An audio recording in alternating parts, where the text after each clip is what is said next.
Alright. You got it? Hi, my name is David Manske from the ManUp Network. I'm here with Gary Marciniak, and we're going to talk about muzzle loaders.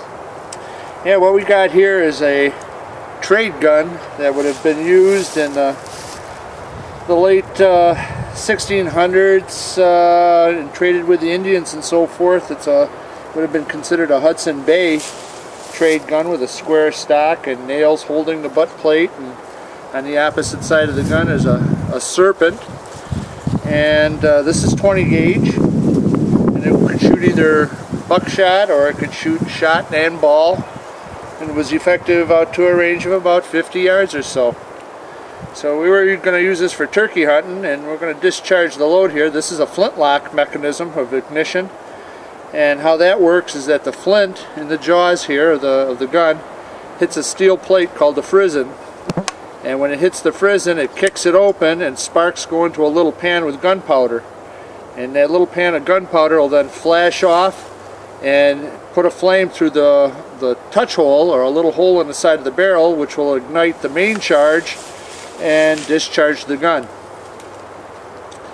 The flintlocks were one of the earlier ignition devices used during the Hudson Bay and the fur trade era. Prior to that, they had the matchlock and the dog lock, and then later on came the hawk and rifle for the mountain man.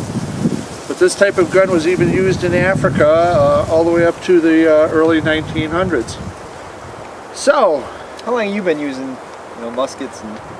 Well, I've been shooting flintlocks and muzzle loaders ever since 1967. So, I don't want to give my age away, but for a long time. Sure.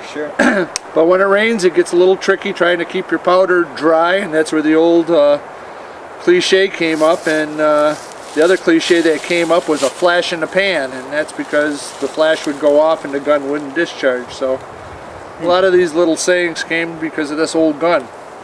This gun was built by Phil Sear, and it's about 10 years old. And like I said, it would have been used by the Indians intact, or the voyagers up there in Hudson Bay. So Dave, put it at full cock, and what you want to do is line up that front sight with a little V in the barrel there. Take two. My name's Dave Manske, and this is the musket loader. Go. That was pretty quick, huh? Beautiful.